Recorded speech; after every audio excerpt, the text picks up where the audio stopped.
पण आपण सर बघतो की फार मोठ्या प्रमाणामध्ये ज्या पद्धतीने विद्यार्थ्यांवर प्रामुख्याने हल्ले होतात, कुठे त्यांचे कपडे फाडले जातात, पोलिसांच्या जे दांडे स्किल आहे आणि अशा पद्धतीने म्हणून मी म्हणालो ना की गलवानच्या खाडीमध्ये काल जे म्हणालो की गलवानच्या खाडीमध्ये जे भारतीय सैन्य आणि चायनीज आर्मी याच्यामध्ये फिजिकली जे झालं, त्या फिजिकली याच्यामध्ये चायनीजनी बॅन्टम आणले होते आणि त्या बॅन्टमला त्यांनी वायरमेस ज्याला आपण म्हणतो की जी टोचते पत्त्या त्याच्याने असणारा अटॅक केला होता. तीच सेम वायरमेस जी आहे ते विद्यार्थ्यांवरती आता वापरल्या जाते अशी परिस्थिती आहे. किंवा मी फोटोही दाखवला होता की छर्यांचा असताना फोटो जो आहे की जो युनायटेड नेशननी बॅन केलेला आहे की हे कुठला, आणि भारत सुद्धा त्याला सिग्नेटरी आहे, तरीही असताना त्या ठिकाणी उल्लंघन केल्या जाते अशी परिस्थिती आहे. म्हणजे इथे असणारं कुठल्याही परिस्थितीमध्ये आम्ही काही केलं तर ते मुकाट्याने तुम्ही सहन केलं पाहिजे. ही जी एक वृत्ती ह्या सरकारची दिसते, तिथे कुठेतरी पुन्हा असणारा रुजवण्याचा भाग आहे.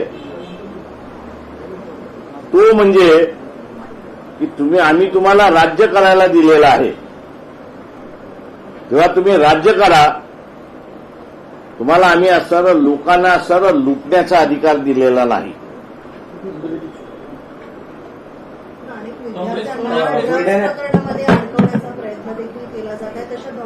काँग्रेसकडून एक पोस्ट करण्यात आलेली आहे, त्याच्यामध्ये एक व्हिडिओ पोस्ट केला आहे. पोलीस अधिकारी म्हणतो तुम्ही आंदोलनात सहभागी व्हाल तर तुमच्या बॅगेमध्ये पुढे टाकेन आणि आयुष्यभर तुम्हाला जेलमध्ये. हो, हे कालही माझ्याकडे इंटेलिजन्स डिपार्टमेंट आलं होतं. मी त्यांना सरळ म्हणालो की तुम्ही जे काही करताय हे तुम्ही स्वतःहून करताय की तुम्हाला असताना शासनाने करायला सांगितले याची पडताळणीकडे आमच्याकडे अधिकार नाहीये किंवा आम्हाला त्याची माहिती मिळू शकत नाही.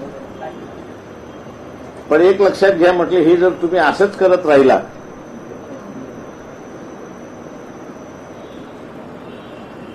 तर आज सरकारच्या विरोधातला रोष आहे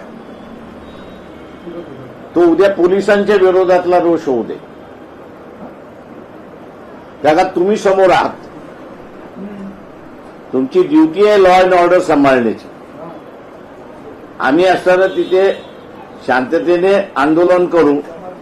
तुमच्याकडून कुठल्याही पद्धतीने दिल्लीमध्ये जे उत्सवण्याचा भाग झाला तो इथे होणार नाही याची दक्षता तुम्ही स्वतःहून घेतली पाहिजे. बुलढाण्यात आपल्या पक्षाकडून आणि ठाकरेंच्या शिवसेनेकडून एकत्रितरित्या रास्ता रोको केला जातो, तुम्ही शांततेचा आवाहन करताय. रास्ता रोको हा शांततेचाच भाग आहे, आंदोलनाचा भाग आहे. मुख्यमंत्र्यांशी काय तुमचं बोलणं झालं का? राज्यामध्ये आता संपूर्ण महाराष्ट्रात बंद करण्याची घोषणा केली. नाही, माझं मुख्यमंत्र्यांशी काही बोलणं झालेलं नाही.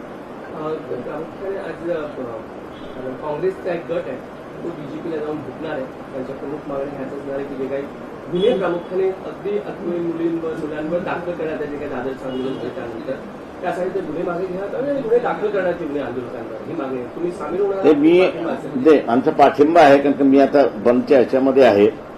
परंतु मी या सगळ्या राजकीय पक्षांना असणारी विनंती करतोय की नोकरीला लागताना जे कॅरेक्टर सर्टिफिकेट पोलीस स्टेशनचं मागितलं जातं तेच आपण असणारं सगळेजण निवेदन करू की यापुढे ज्याला कोणाला नोकरी लागली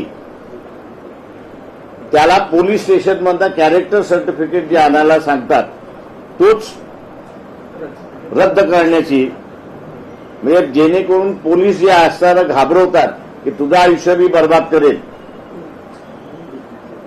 हे हत्यारच त्या पोलिसाकडून काढून घ्यायचं. मोदीजींचं ट्विट आलंय, ते म्हणतायत की युवाओं के हित और उनकी भविष्य हमारी सर्वोच्च प्राथमिकता आहे. हे सगळं जे प्रकरण आहे फास्ट ट्रॅक कोर्टामध्ये आम्ही चालवणार आहोत आणि कडक शिक्षा जी आहे ते गुन्हेगारांना करणार आहोत. प्रश्न असा आहे त्याच्यामध्ये की पेपर हा तुम्ही सेट करताय, पेपर सेटर हा असताना सेट करतोय. त्या इन्स्टिट्यूशनमध्ये पेपर जातात आणि तुम्ही पकडले कोणाला तर चपराशाला पकडलेलं आहे. लोक आता मूर्ख राहिलेली नाहीत.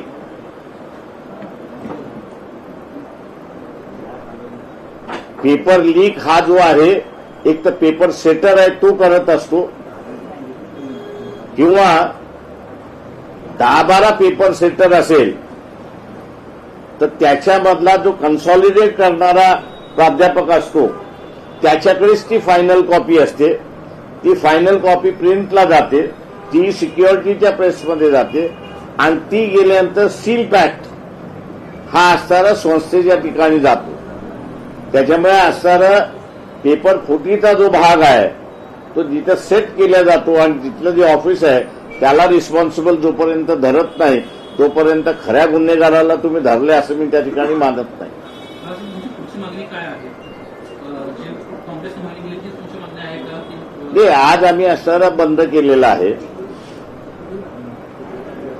हा महाराष्ट्राचा इश्यू नाही आहे, तर हा सारा केंद्र शासनाचा इश्यू आहे. म्हणून मी म्हटलं की सर्व राजकीय पक्षांनी एकत्र येऊन हे जे कॅरेक्टर सर्टिफिकेट मागितलं जातं ते कॅरेक्टर सर्टिफिकेट मागण्याचीच प्रथा कायद्याने बंद करायची त्या ह्याच्यामध्ये. आणि उद्या या सगळ्या ह्याच्यामध्ये आम्ही विरोधी पक्षांकडे भेटणार आहोत आणि लोकशाही मराठी ऐका, पहा, जागरूक रहा.